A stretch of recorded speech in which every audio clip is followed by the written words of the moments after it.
फिर मैं दिखा रहा था कि जुयंग उन दोनों को देख के दाइमा को कॉल करता है और उनसे कहता है कि राजा के साथ एक मेहमान भी आई हैं और वो एक औरत है।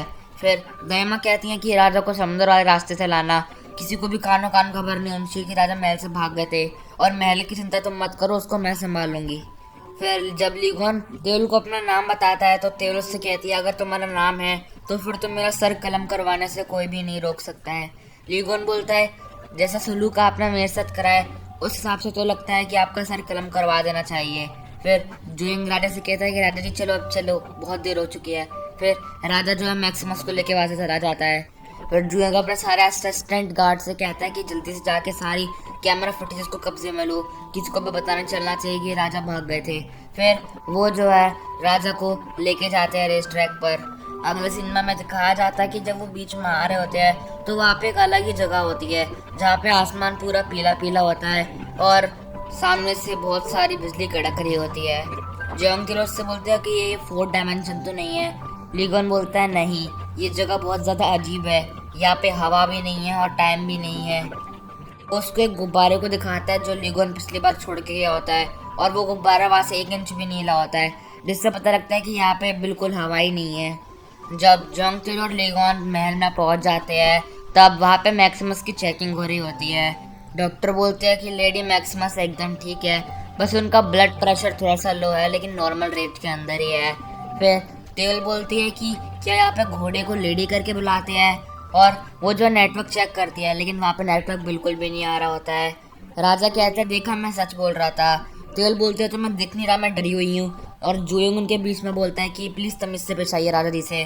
तेल उससे बोलते हैं कि तुम्हें तो मेरी साइड होना चाहिए, जब से तुम 3 साल के हो तब से तुम मेरी साइड में ही हो। फिर तेल उससे बोलती है कि तुम्हारे पास बंदूक है, दिखाना ही असली है या फिर नकली। फिर वो जो है उससे बंदूक लेने जाती है लेकिन जुयंग उसके हाथ को पकड़ लेता है। राजा कहते हैं कि इसे बंदूक चलाना आता है तो राजा के हुक्म पे वो उसको बंदूक दे देता है। फिर तेल जो है लीगोन के ऊपर बंदूक को तान देती है और सारे के सारे रॉयल गार्ड उसकी तरफ बंदूक कर देते हैं और उसके सामने आके जुयंग खड़ा हो जाता है। फिर तेल बोलती है मतलब ये सब सच है, तुम राजा हो और ये तुम्हारे सिपाही। फिर वो कहता है कि हाँ तुम्हें विश्वास होना चाहिए और कंफर्म करने के लिए बंदूक चलाने की सोचना भी मत, क्योंकि तुम्हारे सामने जो खड़ा है वो 1 इंच भी नहीं हिलने वाला। फिर लीगोन्स को जो अपने घर पे लेके जाता है और अपना कमरा दिखा रहा होता है तभी सामने से दाइमा आ जाती हैं। दाइमा जो है राजा पर चिल्ला के बोलती हैं कि आपकी यही हरकत है कि इस दिन मेरी जान ले लेंगी। और वो जो है तेल को बोल के कहती हैं कि इधर आओ और अपना सारा पॉकेट में जितना भी सामान है वो सारा इस बॉक्स में रखो मेरे सामने। और तेल बोलती है जैसी करनी वैसी भरनी और सारा सामान जो है बॉक्स में रखना स्टार्ट कर देती है। और फिर वो जो है उसका आईडी कार्ड देख के बोलती हैं कि राजा साहब तो आप सच बोल रहे थे। और फिर वो जो है राजा साहब से बोलती हैं कि राजा साहब मेरे को आपसे कुछ बात करनी है। फिर राजा जो है तेल से बोलते हैं कि मैं अभी बस दाइमा को थोड़ी देर में समझा के आ जाऊंगा।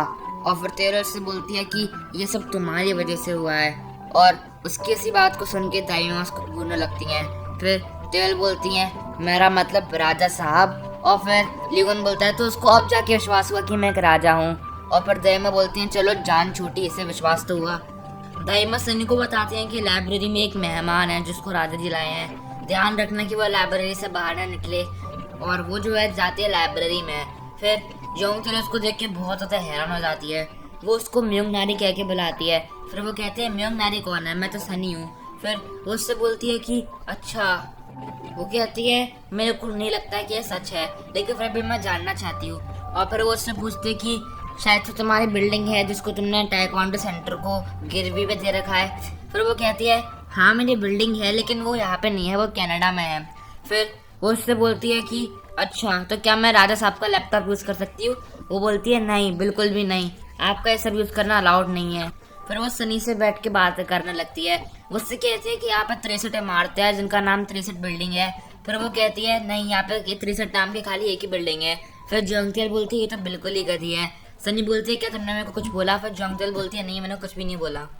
और जोंग उससे पीने के लिए बियर मांगती है। फिर मैं दिखाया था जुयंग को जो कैमरा के फुटेजेस डिलीट कर रहा होता है और उसको सब कुछ याद आता है कि कैसे राजा ने उसको बताया था पिछली बार कि वो कहाँ पे गए थे, वो एक दूसरी दुनिया में गए थे और राजा के पेट पे कुछ जलने जैसा मार्क था। तो फिर वो जो है गिलास के ऊपर टिश्यू उठा के लेके जाता है जोंगतेल के फिंगरप्रिंट्स लेने के लिए। सनी उससे बोलती है कि अगर तुम इंटरनेट की इतनी ज़रूरत है तो मैं तुम्हें सर्च करके दे सकती हूँ, लेकिन मैं तुम्हें अपना फ़ोन नहीं दूंगी। फिर वो कहती है अच्छा ठीक है, सर्च करो लीग ऑन। ये सुन के सनी बहुत ज़्यादा शॉक हो जाती है और उससे कहती है तुम पागल हो गई हो क्या, तुम राजा साहब का नाम ऐसे कैसे ले सकती हो, शायद से तुम बहुत दिनों से विदेश में रह रही हो, लेकिन तुम्हें अपने देश के बारे में इतना सा भी नहीं पता।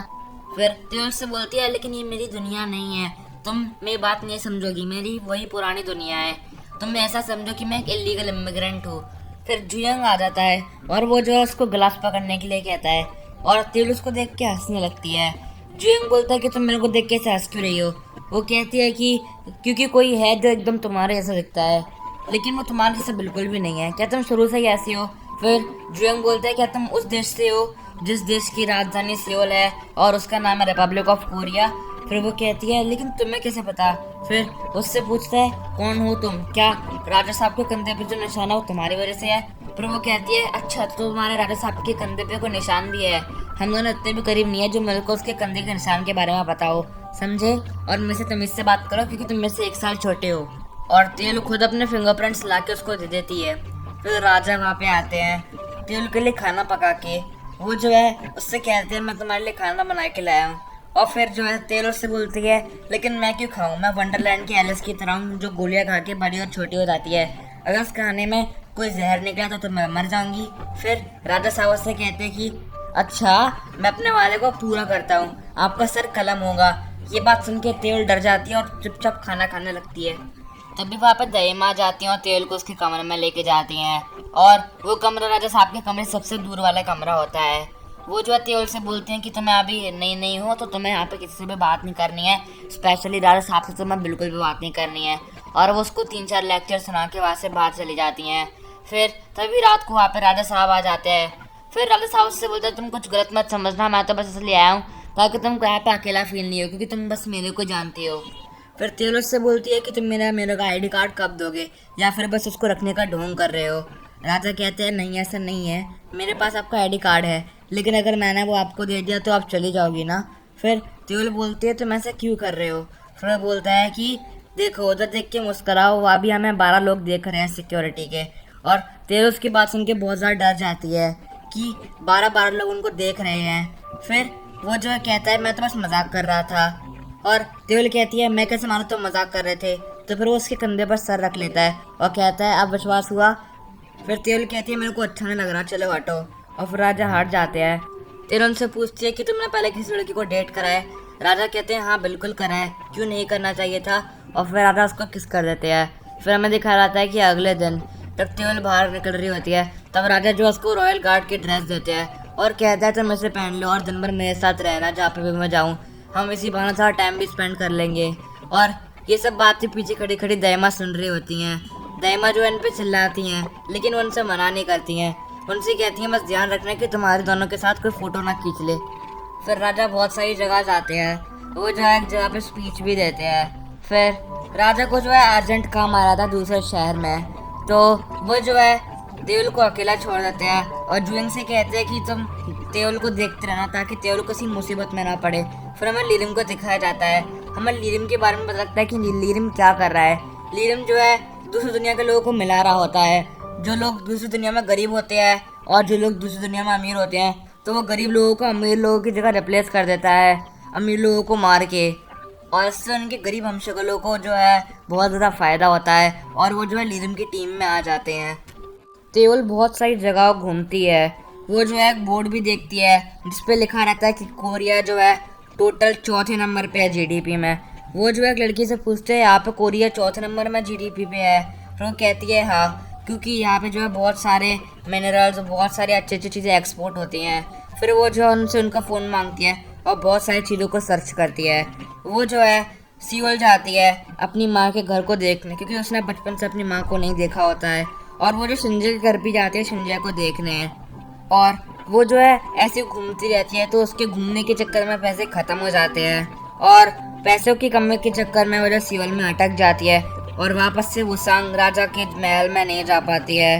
वो जो है बहुत सारे कॉल मिलाती है राजा को ताकि राजा जो उसको पिकअप करने आए, लेकिन लोग उसे प्रैंक कॉल समझ के जो है बार बार रिजेक्ट कर देते हैं। फिर वो जो है बार बार कॉल करती रहती है और एक बार बताती है कि राजा से बोलना कि उनको प्रिंसेस डायना का कॉल आया था, प्लीज़ प्लीज़ प्लीज़, क्योंकि उस पर पैसे कम पड़ गए होते हैं और उसके पास रहने की भी कोई जगह नहीं होती है। फिर एक कॉल राजा के पास पहुंच जाता है और वो जो राजा को बताता है कि किसी प्रिंसेस डायना का फ़ोन है, उसके पूरे के पूरे 23 मिस कॉल है। और राजा को जैसे ही पता लगता है वो सियोल सिटी की तरफ जाने लगते हैं और वो जो है हेलीकॉप्टर में बैठ के प्राइम मिनिस्टर कू की बिल्डिंग के ऊपर लैंड करते हैं। तो प्राइम मिनिस्टर कू को ये बात पता लग जाती है कि वो जो है किसी लड़की के लिए यहाँ पे आया है और वो जो है बिल्डिंग से बाहर निकल के आने लगती है। फिर राजा तो पूरे अपनी हीरो वाली एंट्री करके तेवल के पास आते हैं और वहाँ पे प्राइम मिनिस्टर कू भी आती है। वो जो है तेवल से मिल के बहुत ज़्यादा जेलस फील करती है, लेकिन फिर भी स्माइल करती है और तेवल की तरफ अपना हाथ बढ़ाते हुए उसके हैंडशेक के लिए ऑफर करती है। और यहीं पे हमारा एपिसोड 5 ख़त्म हो जाता है। तो गाइस, आपको हमारे एपिसोड कैसा लगा कमेंट्स में ज़रूर बताना, और अगर अच्छा लगा हो तो वीडियो को लाइक कर देना और चैनल को सब्सक्राइब कर देना। तब तक के लिए बाय।